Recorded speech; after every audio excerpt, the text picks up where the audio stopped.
These are the stories making the headlines in the Hot 7 Nightly News.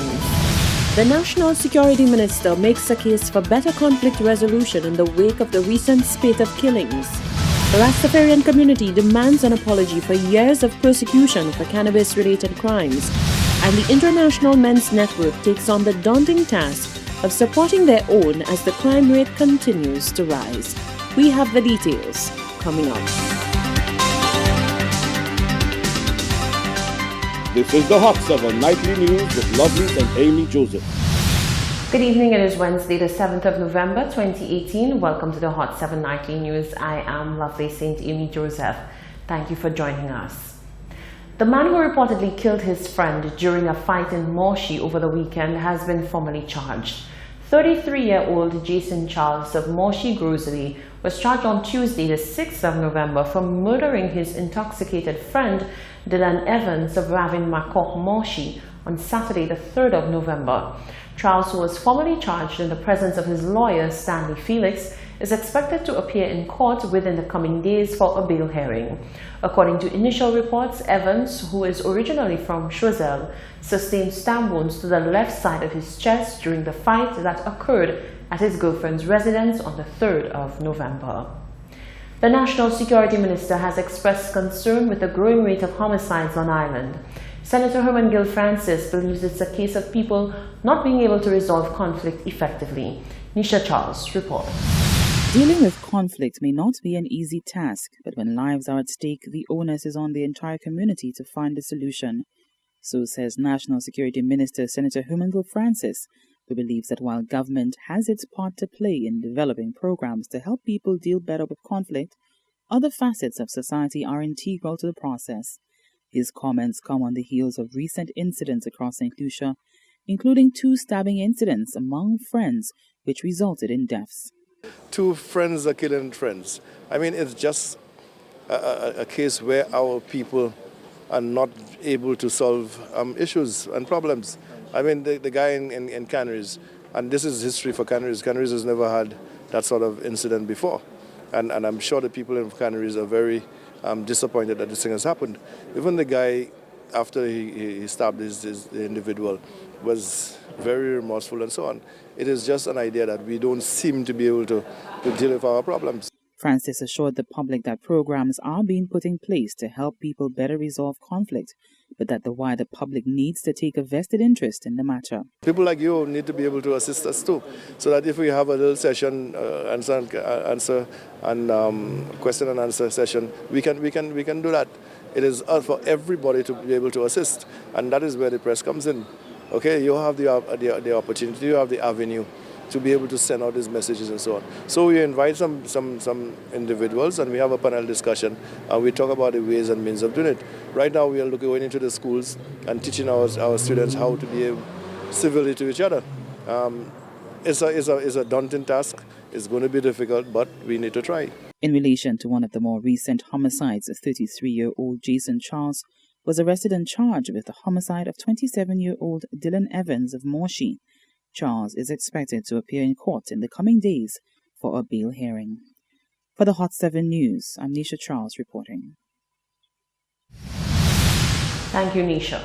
In other news, the president of the International Men's Network says that tackling issues like domestic violence by encouraging men to get involved in support groups is a difficult task since men are naturally not in touch with their sensitive side as women are, and they are unlikely to want to share their feelings. Rochelle Gonzalez reports.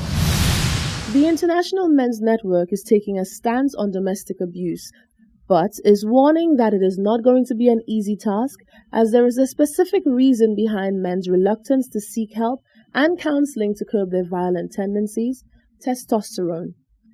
Barry Innocent, who is the president of the IMN, told Hot 7 Nightly News that he is concerned with the number of cases of domestic violence in St. Lucia, as well as the fact that it has continued on for so long. He said, on the other hand, hormones play a role in persons who lash out at their spouses. A woman's body issues a lot more estrogen than a man's body. A man's body produces more testosterone. Now, if you know anything about testosterone is meant to, it's a hormone that makes a man aggressive. That's why you notice young boys, when they're moving out of being from childhood into adolescence, they tend to be a little more furious, a little more angry, a little more aggressive, because the testosterone is kicking in. This testosterone was not meant by God for men to beat their wives or to do anything unhealthy. It is actually meant to give them a fighting spirit, to fight against tiredness, to fight against laziness, to fight against the odds, to fight against, you want to do something for your family, but you have all these obstacles, and not to give up. But sometimes it's not what you have, but what you use it for. Sometimes it can be used also in a violent nature, where it kicks into a man and is upset. Innocent said, "Where there is a will, there is a way, and in this case, there are ways to get through to men." The men coming together, men will tend to do that type of thing, but they do it more in smaller groups. A football team, hang around the block, 3, 4, 5 guys. When it comes to massive gathering of men, it would take something a lot more motivational and relative to them to do that. For example, a football match of some kind. A lot of men are keen on sports. They might come to watch the match. But when they come to watch the match, they may not come to watch the match to talk about their personal lives, right? But there is a need to create forums where men can come and do this type of things. The IMN president said, "This is by far a serious issue in society, and perpetrators need to start by doing some reflection before raising their hands on their next victim." Nobody wants their mother to be abused by anybody else, or their sister, or their children. No man wants another man to do any ill to his daughter, or to his sister, or to his mother. He would not want a man to do that to the female relatives. Neither should he do that to somebody else's. Likewise, there are cases of women that abuse men, whether it be verbal abuse, whether it be sexual abuse. But it's there, it happens. Whether it be physical abuse. I know a gentleman that his wife was beating him. Right? So it happens on both sides. But likewise, as I was saying to the man, no woman would want her son to be physically abused by another woman, or mentally or emotionally abused by another woman. So, what a sow a man, so you shall reap. If you don't want it for yourself, you should not do it to somebody else. If you want to be done to your relative. Innocent said the IMN is currently in the process of creating a support group, which will be named MSS, Men's Secret Society, where they will be able to take part in council sessions to speak or vent about their issues in a safe and comfortable environment without judgment or prejudice. He continued that anger can indeed be controlled, and that there are different methodologies to control the emotion, including counseling sessions through the Ministry of Health. Reporting for Hot 7 Nightly News, I am Rochelle Gonzalez. Aaron Alexander of the Cannabis Movement says the persecution of Rastafari for the use of the herb must stop. He says, make no mistake about it, in the war on ganja, the Rastafarian community has suffered brutality at the hands of police. Members of the Rastafari community had the opportunity to come around the table with policymakers as they discuss the possibility of decriminalizing cannabis by revising the laws contained in the Misuse of Drugs Act. Member of the Cannabis Movement, Aaron Alexander, highlighted the many years of discrimination and incarceration that the Rastafarian community has suffered as a result of the law that criminalized their sacred herb. As almost the entire world is now examining its laws on cannabis, with notable changes in several countries that have flung open the doors for even recreational use of cannabis, the community says it's time to right some wrongs, and an apology is a good place to start. Families have been destroyed because of this. So there's a need for reparatory justice for the Rastafari community. Rastafarians have been killed. Rastafarians have been bloodied, jailed for many years. Some of them have been charged exorbitant fees, $100,000 for having $5 possession of cannabis. So the Rastafari community have suffered the brunt, as far as this law or against cannabis is concerned.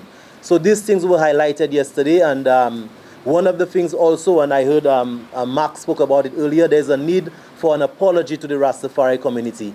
That would be a very serious and tangible step towards healing the damage that was done to the Rastafari community. Alexander says the Rastafarian community attended the cabinet meeting to claim justice and freedom for their liberty and religious practices.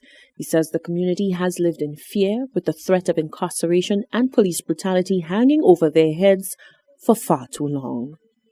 In as far as the Rastafari community is concerned, our tabernacle where we have our different religious celebrations, etc., we always have that fear and that cloud hanging over our head that the police could bust us at any time, come there and arrest everybody for cannabis and so on. So we cannot have people living in fear like this.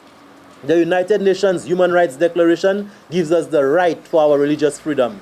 The Cabinet of Ministers has promised to continue dialogue with the cannabis movement as they chart the way forward and take concrete steps towards changing the Misuse of Drugs Act to facilitate the decriminalization of cannabis. Senior Communications Officer in the Office of the Prime Minister, Nicole MacDonald, is asking the masses to stop speculating and causing division over the recent ministerial reshuffle. She made particular mention of the longtime public servant Fortuna Belrose, who was assigned as a junior minister to political newcomer Dominic Fede, positioning matters not, she says, as the roles are all married perfectly together. Rochelle Gonzalez reports. Following the announcement of a ministerial shuffle on Monday, where a number of ministers' portfolios were changed, the Senior Communications Officer for the Government of St. Lucia, Nicole MacDonald, has laughed off speculation of a possible rift between ministers over the changes made.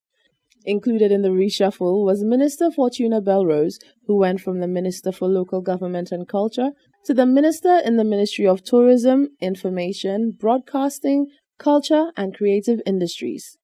Eyebrows were raised when the longtime public servant was assigned as a junior minister to political newcomer Dominic Fede, who is the minister in charge of tourism, information and broadcasting. On Wednesday morning, MacDonald said the speculation is unwarranted. Let's just put this in perspective. Minister Fede has a long background in the tourism industry. That background is not the same for Minister Belrose. Minister Belrose has done an amazing job with regard to our culture, creative industry. She's very passionate about culture and creative industry. So I don't see it as a junior senior minister arrangement. It's a team. It's a team put together with one goal in mind, in order to lift the standard of our tourism and also to lift the standard of our culture and the creative industries. MacDonald said the changes made with Belrose's profile is in actuality one of the most significant changes.